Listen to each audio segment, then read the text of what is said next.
Hello, I'm David Pierce. I'm the pastor of Belhaven Missionary Baptist Church in Belhaven. We're located at 251 Edward Street, and we have services Sunday morning at 11 o'clock, Sunday night at 6:30, Wednesday night at 6:30. Love to have you come join us. We believe the Bible is the key to understanding the mind and the heart of Jesus. He instructs us on how to live life. He instructs us about contentious times that we're currently experiencing in our country, about the correct biblical view, the right mindset. And today I want to tackle a difficult subject, one that's surely to raise some eyebrows to anyone that's viewing it. But I also hope it will be something that will impact your thinking, your views, your behavior. Hopefully it'll give you a peace of mind during this next 30 days or longer that it will take to determine who will be the president for the next 4 years. You know, during this period of time, 4 or 5 years ago, I remember being almost reprimanded by people that I would express a political opinion, particularly as a pastor. And then as time went on and Donald Trump's presidency took place, and a lot of evangelicals embraced this current administration as representative of who they were and what they felt important. I suddenly found myself to be in the minority when I didn't jump out there and express my opinion. And of course, as we're sitting here just prior to November 3rd, suddenly people are getting as bold enough to say that if you're a Christian, there's only one person to vote for and only one party to support. And, I understand that. People are passionate about their politics. But, there is a biblical point of view that can't be dismissed. A biblical point of view that should help you in being able to navigate these difficult times we're living in. It's in Psalm 118. So get you a copy of the Bible. Open it up to Psalm 118. We're just going to read the first 9 verses. And in the time that we'll spend together here, we will also go to Ezra for a situation that's very similar to that in which we are living as Christians in this modern age. And we'll find some instruction. Wherever the Bible says something very strongly, it is supported in other places of the Bible. The Bible's in harmony with itself. As we move from the Old Testament to the New Testament, we progress in revelation and clarity, but the New Testament does not contradict the Old Testament. And so anything we find in the Old Testament, we'll find in the New Testament. And so we go to Psalm 118 to begin our discussion. Here's what it says in Psalm 118. It says, "Oh, give thanks to the Lord, for he is good, for his mercy endures forever. Let Israel now say, his mercy endures forever." Notice who he said, Israel, the nation. Then notice what it says in verse 3. "Let the house of Aaron now say, his mercy endures forever." So now we're talking about the religious portion of Israel, the priest, if you will. In verse 4 it says, "Let those who fear the Lord now say, his mercy endures forever." So stop for just a moment and see and recognize that he spoke to the nation. He then spoke to the priestly class. Then he spoke to the people who feared God, who had a title. So we go from the national consciousness to the church or the synagogue or the temple's perspective. And then he moves right on down to the grassroots, those who fear the Lord. And they are told, remember, the Lord's mercy endures forever, no matter whatever situation. Join me as we continue reading in verse 5. "I called on the Lord in distress. The Lord answered me and set me in a broad place." Cried out, the Lord answered. Look at verse 6. "The Lord is on my side. I will not fear. What can man do to me?" The Lord is for me among those who help me. Therefore I shall see my desire on those who hate me. It is better to trust in the Lord than to put confidence in man. It is better to trust in the Lord than to put confidence in princes. God bless the reading of his word. And so here we find some instruction that whenever tough times come and turbulent situations, God sends help through people. God uses people to help us. But that help from man can only help us so much. And that help from man will fail, but the mercy of God never fails. We can put our confidence in God. Don't put your confidence in any man. Don't put your confidence in any institution. Don't put any confidence in a prince. Don't put any confidence in a king or a leader. They will fail you. There's your instruction. It says here, it is better to put your trust in the Lord than to put your confidence in any man or woman, I might add. Why? Because men are weak.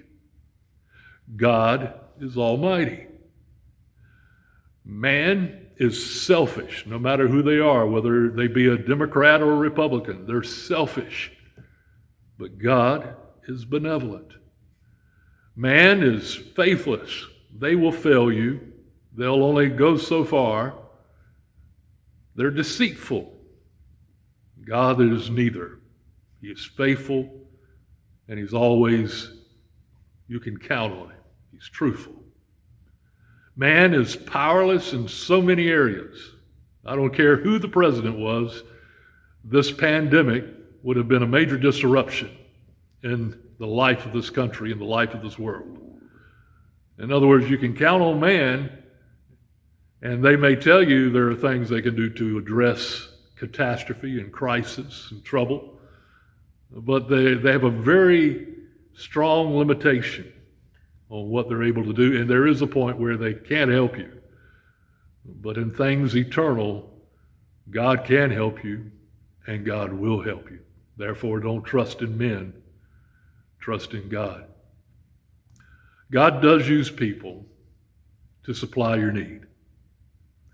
You know, I've heard all the way through this past 4 years that many people believe that the president doesn't fit the character that we would like to embrace in a leader, but God has used him in a mighty way, just like King Cyrus.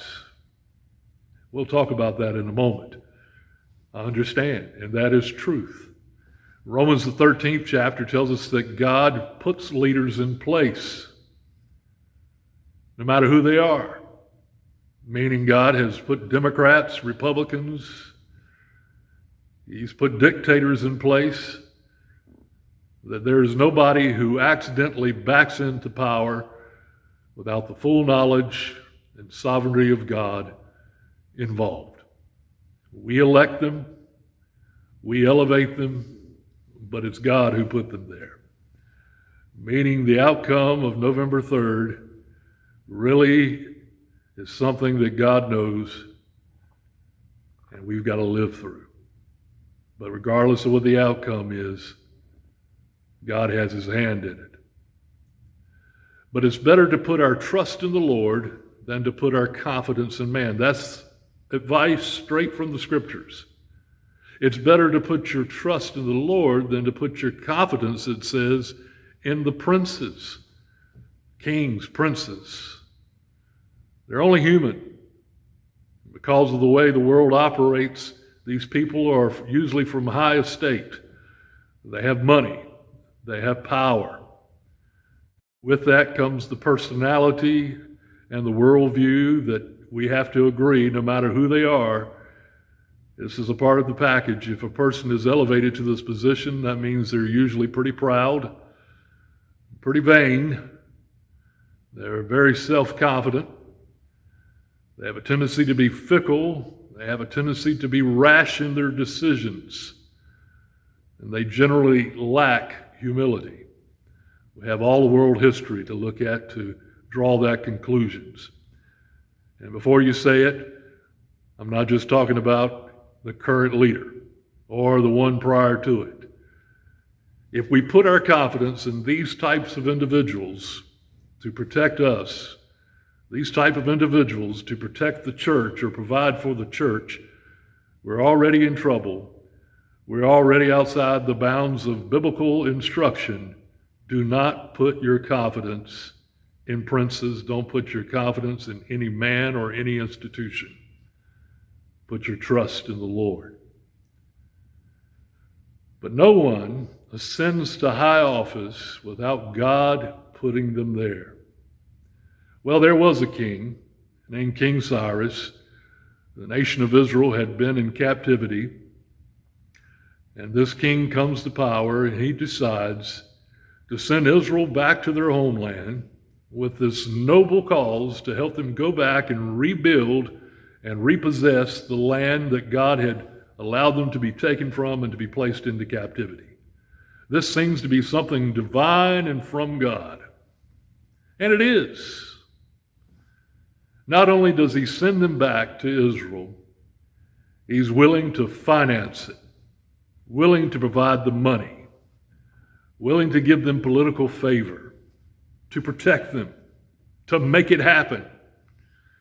Now you can imagine the nation of Israel, Zerubbabel, and Ezra, these types of individuals looked at King Cyrus and they believed that God had sent this person. And he had, but God's right alongside of it. Let's look and see what it says in Ezra, the first chapter, verse 4. Ezra's there prior to the book of Psalms. But look, here's what it says in Ezra, the first chapter, verse 4. And whoever is left in any place where he dwells, let the men of this place help them, referring to Israel, with silver and gold, with goods and livestock, besides the freewill offerings for the house of God, which is in Jerusalem. And that is a bold statement coming from a pagan leader who is speaking out of character, who seems to be something refreshing out of government in Israel's favor. So it says in verses 5 and 6 of Ezra 1, then the heads of the fathers' houses of Judah and Benjamin and the priests and the Levites, with all those spirits God had moved, arose to go up and build the house of the Lord, which is in Jerusalem. And all those who were around them encouraged them with articles of silver and gold, with goods and livestock, with precious things, besides all that was willingly offered. This is great. This is spiritually rewarding. Suddenly the government is helping God's people. Well, as it always happens, there is always an antagonist or a group of people. A group of people that were there where Jerusalem and the temple was being rebuilt. They hired lawyers. No kidding. I'm not trying to contemporize this story. They hired lawyers to write a letter to the king. The letter is actually recorded in Ezra, the 4th chapter. The letter that was actually sent. And in this letter, they demonized the children of Israel. They said they were building a house that was evil. The people were evil. They were going to take over. They were going to become a problem for King Cyrus. They were going to destroy society. They were going to become dictators. And in this demonizing letter, they said, listen to this, it sounds highly political. You're giving them all this money. You're supporting all their efforts. And they're not paying taxes. And they're not going to pay taxes. You know, the church needs to be very careful about taking money from the government. but getting too involved with political leaders. It's one way where the government comes into a organization like the church and begins to control it. Well, this letter was sent off. And so we look at the 4th chapter, verse 23 and 24. I'm getting to the point. Here's what the response was. Now, when the copy of King Artaxerxes' letter was read before Rehum, Shimshai, the scribe, and their companions, they went up in haste to Jerusalem against the Jews, and by force of arms made them cease. Thus the work of the house of God, which is at Jerusalem, ceased, and it was discontinued until the 2nd year of the reign of Darius, king of Persia. There was 16 years that the work was ceased because they had their confidence in a political leader. They had their confidence in something other than God. There's a reason why God corrected David when David wanted to have a census and count the power that he had by taking a census of the people, counting horses and chariots. Because whenever you put your confidence in a man, an institution, a prince, a king, a president, an administration, whenever you put your confidence there, yes, they will be able to help you for a season. But they're weak. They will fail you. When your confidence is in a man or a human institution, the devil can easily defeat your effort, can easily defeat your causes. You see, the world system tries to control you by the promise of power that it will quickly take away from you. It will motivate you and move you by fear. That's the way of the world. Have you noticed that about politics? You know, we always say we want to talk about policy, we want to talk about what you'll do, what the plan is, but just about all politics is trying to create in you a fear. What happens if the other side is elected? What freedoms will they take from you? What kind of world will they create? A world you can't live in. You know, the Bible says that we're not supposed to be motivated by fear because our confidence and our trust is in God. He always has provided for us. And no matter who is put in place, God put them there. I'm giving you your advice right back that you've given me. You're right. Whoever ends up in office, God put them there. But no matter who it is, recognize that God's trying to tell us something other in this time in which we live in. Don't put your confidence, Israel, in man. The Lord's mercy endures forever. Don't, to the house of Aaron, to the church, the leaders, the evangelicals in our case, remember, the mercy of the Lord endures forever. That means something bad's about to happen. There's going to be a time you're going to need God's provision. The Lord's going to be who you need. And for those who fear the Lord, His mercy endures forever. In Proverbs, the 29th chapter, verse 25, it says, "For the fear of man brings a snare, but whoever trusts in the Lord shall be safe." That's a promise.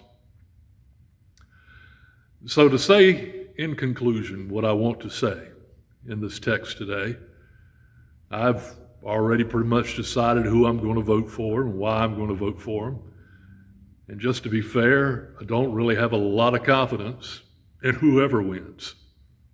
I know that's sad to say, but I'm telling you my opinion.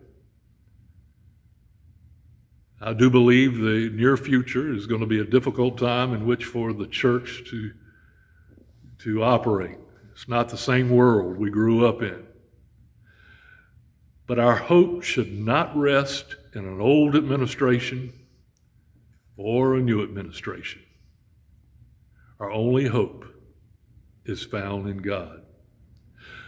12 years ago or more, I was excited about the potential of the church, the potential of the country we live in. I'm a patriot for sure. Love my country. I was excited about what the future held.